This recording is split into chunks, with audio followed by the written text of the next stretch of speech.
El cementerio se extendía bajo un cielo gris de noviembre, la clase de mañana que se tragaba el sonido.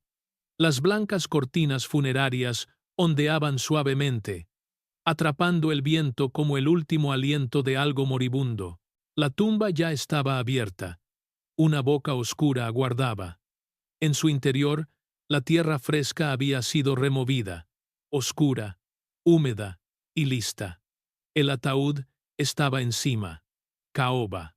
Asas de oro que captaban la tenue luz del sol. Dentro de ese ataúd yacía Victoria Ashford, 53 años, fundadora y directora ejecutiva de Ashford Global Solutions, una de las mujeres más poderosas de Boston. Su rostro estaba pálido, ceroso, casi luminoso contra el forro de seda blanca. Tenía los ojos cerrados, sus manos cruzadas sobre el pecho como una oración respondida. La multitud se reunió en filas ordenadas y afligidas. 200 personas, tal vez más. Trajes negros, vestidos negros, paraguas negros sostenidos en ángulos precisos. Los ricos lloraban de forma diferente a los demás.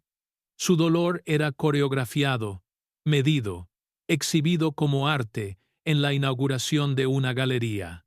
El hijo de Victoria, Marcus, permanecía rígido junto al ataúd, 28 años. Mandíbula afilada, ojos aún más penetrantes. Su expresión era de devastación practicada, la que se muestra al heredar un imperio multimillonario. A su lado, el doctor Richard Huang, médico de cabecera, sostenía una carpeta de cuero con el certificado de defunción. Su firma ya estaba impresa. Causa de la muerte: infarto agudo de miocardio. Un ataque al corazón. Repentino. Trágico. Definitivo.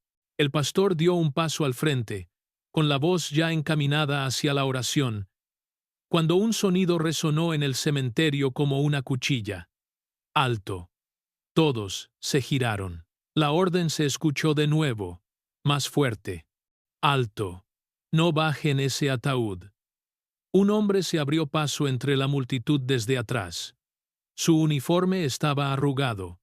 Una camisa gris de guardia con el emblema del cementerio en el bolsillo. Tenía las manos callosas, su barba, crecida, salpicada de canas. Sus ojos ardían con algo que parecía locura o certeza.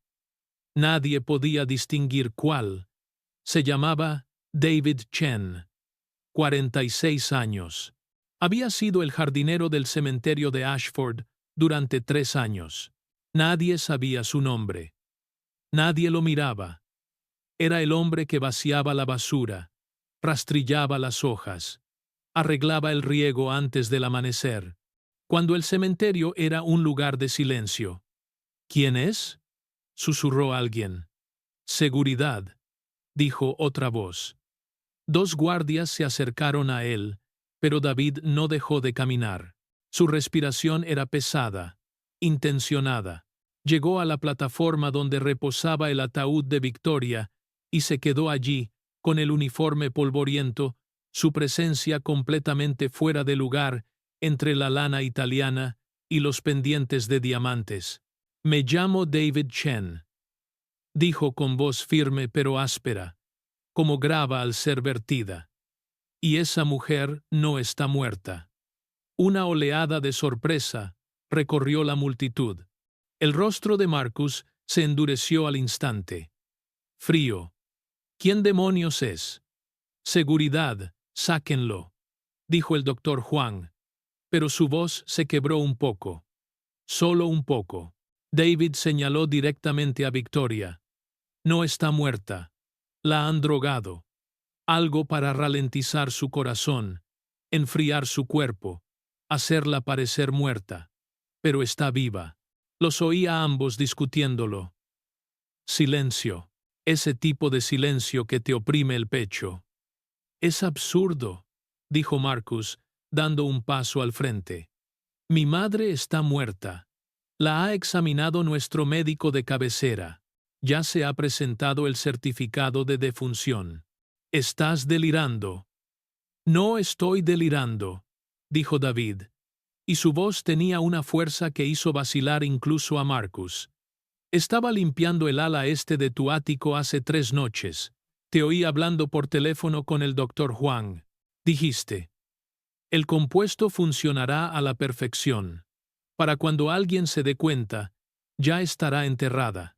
La herencia se procesará mañana, sin duda. El rostro del doctor Juan palideció, completamente pálido, como si alguien le hubiera drenado toda la sangre del cuerpo con una jeringa. Es mentira, espetó Marcus, pero su mano se dirigió instintivamente al bolsillo de su chaqueta. No es mentira, dijo David. Miró directamente al doctor. Juan. Le pusiste la inyección. Firmaste el certificado de defunción sabiendo que seguía viva. ¿Y tú? Se volvió hacia Marcus. Llevas toda la vida esperando este momento. Tu madre construyó esa empresa. Solo esperabas a que muriera para poder tomarla y arruinarla mientras te llenabas los bolsillos de miles de millones. La multitud empezó a murmurar. Se levantaron los teléfonos. Las cámaras empezaron a grabar. Esto es indignante, dijo Marcus, alzando la voz. Saquen a esta lunática del funeral de mi madre. Ahora mismo. Pero David se arrodilló junto al ataúd. Se movió despacio, con respeto, como si se acercara a algo sagrado. Sus manos, callosas manos que habían tocado miles de tumbas, miles de lápidas que marcaban el lugar de descanso final de los muertos, levantaron suavemente la cabeza de Victoria y la ladearon ligeramente. Mira, susurró. Mira su cuello. Alguien entre la multitud se quedó sin aliento. Allí, en el cuello de Victoria, había una pequeña herida punzante, fresca, roja en los bordes. Es de la inyección, dijo David en voz baja. El doctor Juan me la puso. Hace 3 días. La multitud estalló. Los susurros se convirtieron en gritos. El pastor dejó caer su Biblia. Una anciana se aferró a sus perlas y lloró. Esto es un invento, dijo el doctor Juan, pero le temblaban las manos. Le temblaban tanto los dedos que dejó caer la carpeta con el certificado de defunción. Los papeles se esparcieron por la plataforma como hojas blancas. Toma su pulso, dijo David.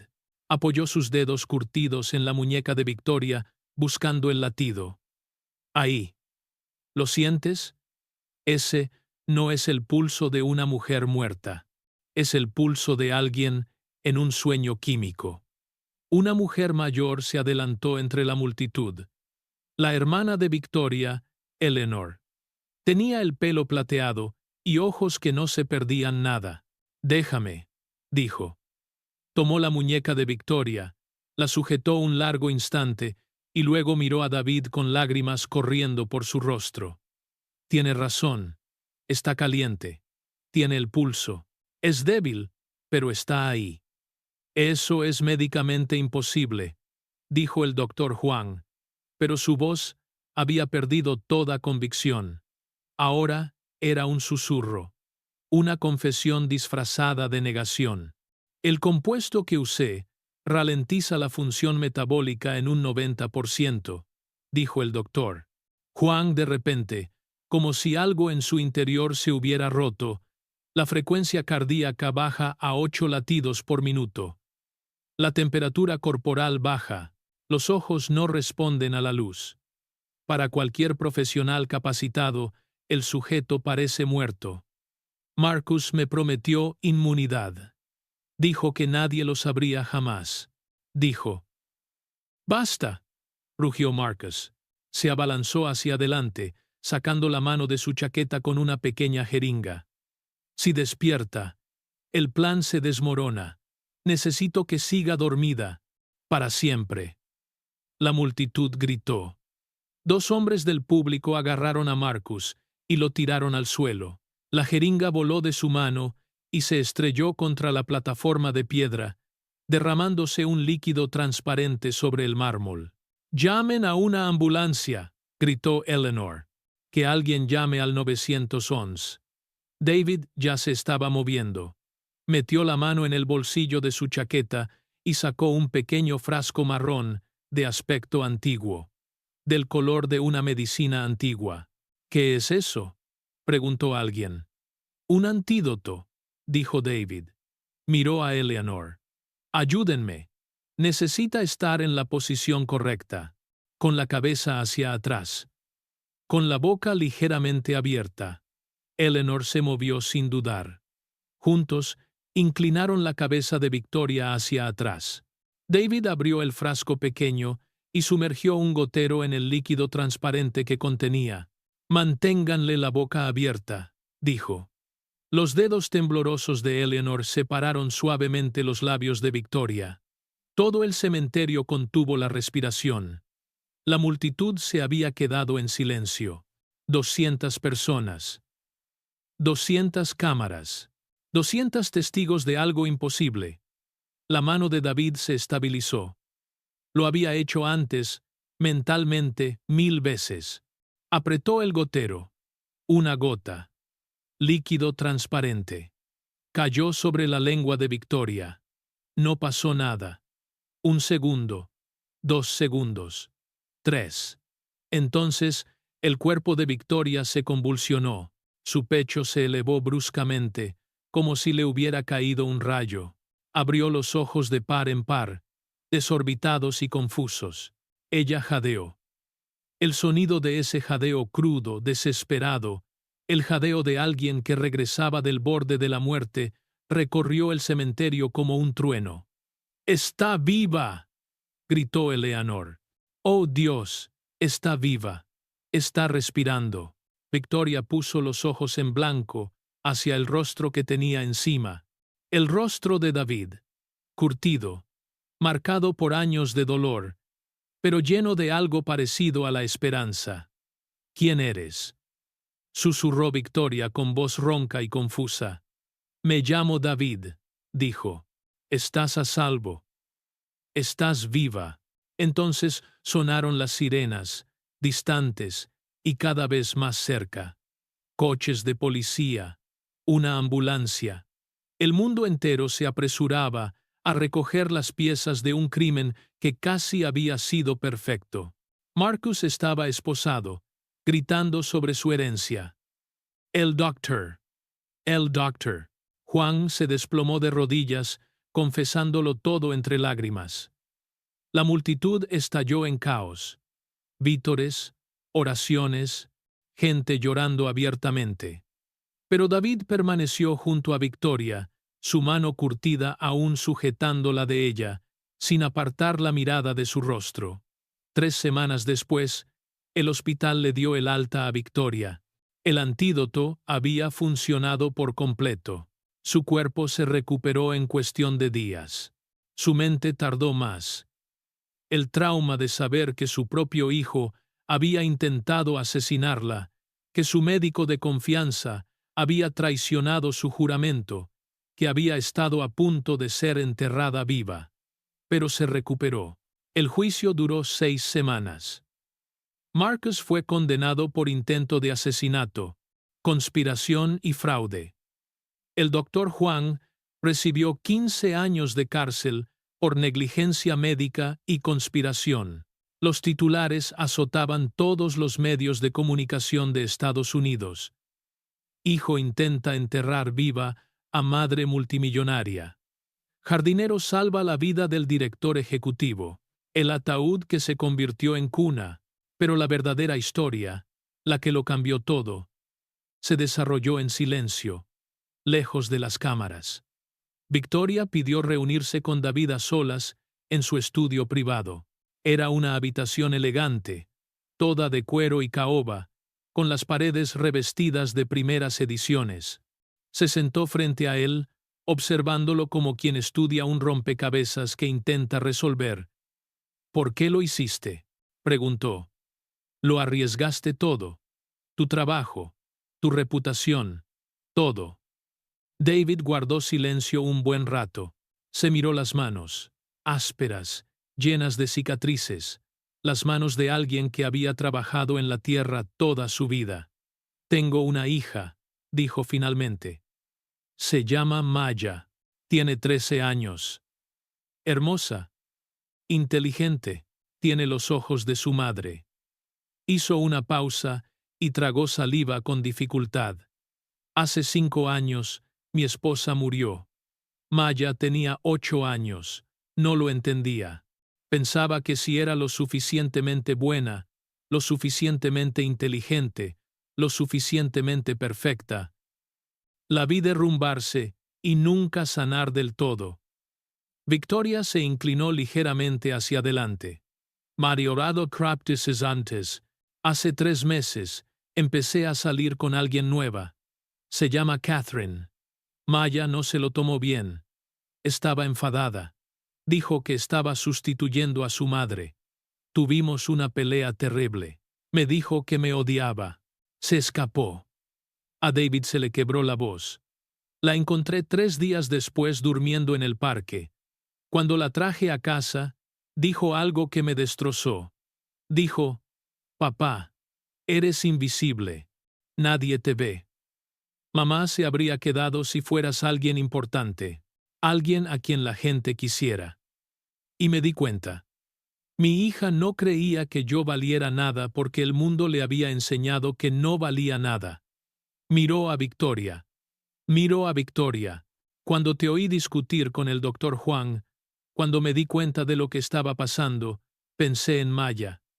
Pensé en ella viendo desaparecer a su madre, y no podía dejar que otro niño viera desaparecer a su padre sin luchar.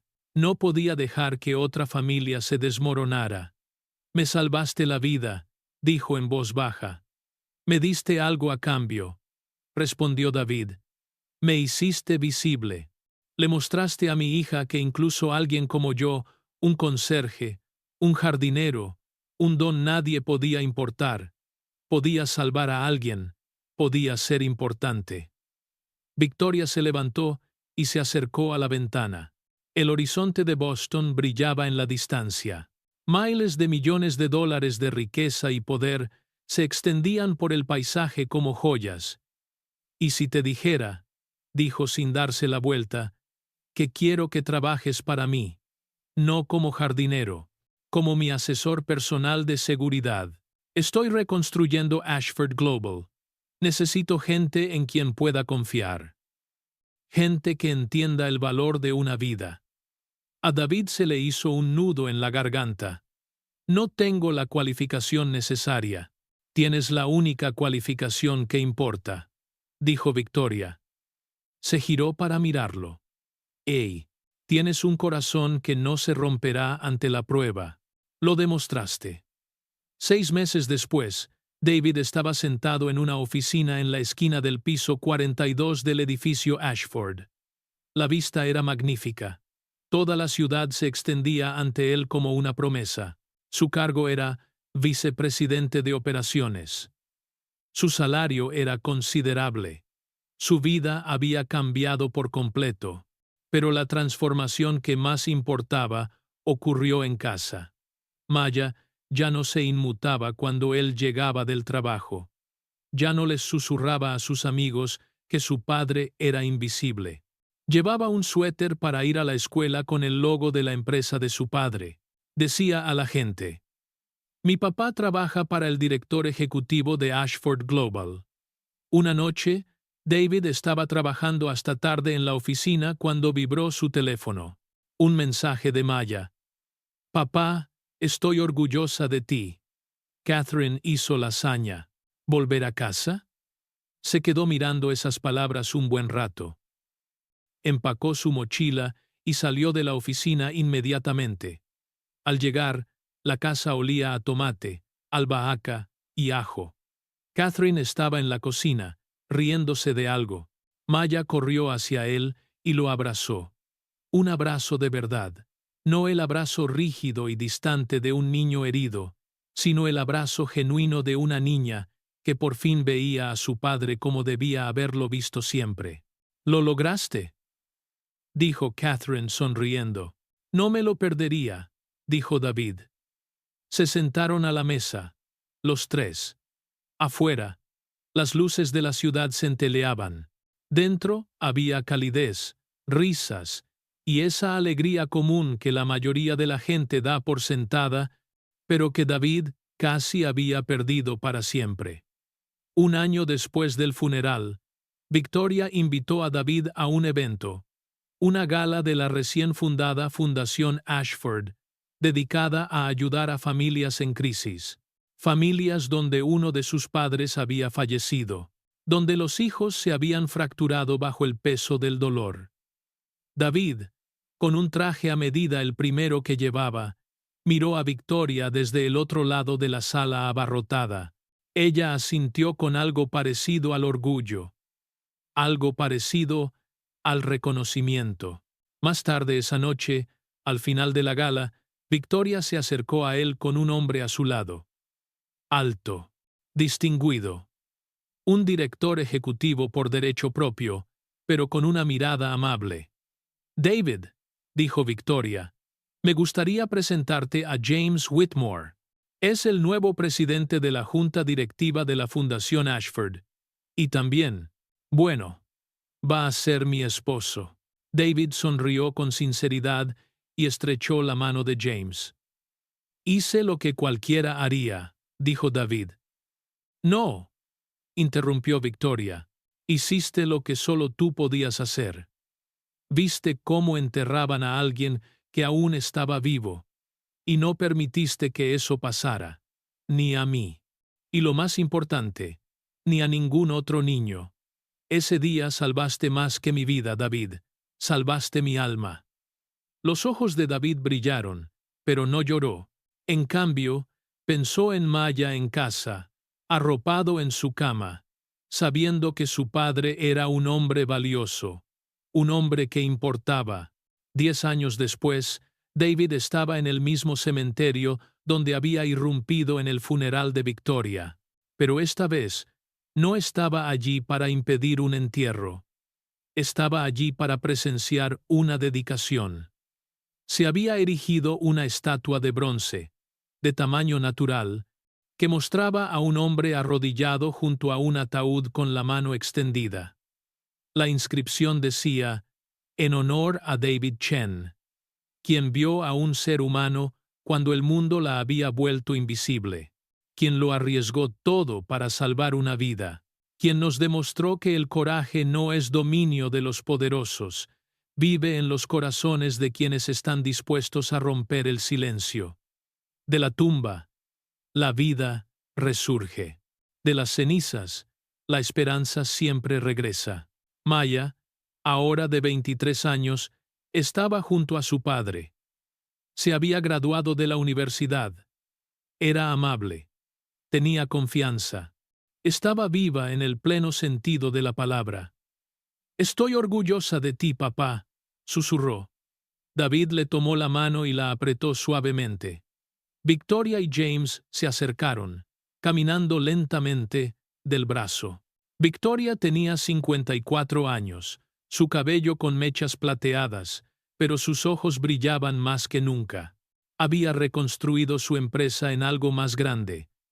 No un imperio de conquista, sino una fuerza sanadora. «Hola, David», dijo con cariño. «Victoria», respondió él. No se abrazaron. No lo necesitaban. El vínculo entre ellos había trascendido lo físico. Existía en un lugar más profundo. El lugar donde un ser humano había salvado a otro, donde la muerte había sido burlada, donde la gracia había prevalecido. El sol comenzó a ponerse, tiñendo el cementerio de tonos dorados y ámbar. El cielo ardía suavemente, casi como si se sonrojara ante la belleza de la redención. David miró a su hija, luego a Victoria, luego a la estatua que llevaba su nombre. De la tumba, susurró para sí mismo, la vida resurge,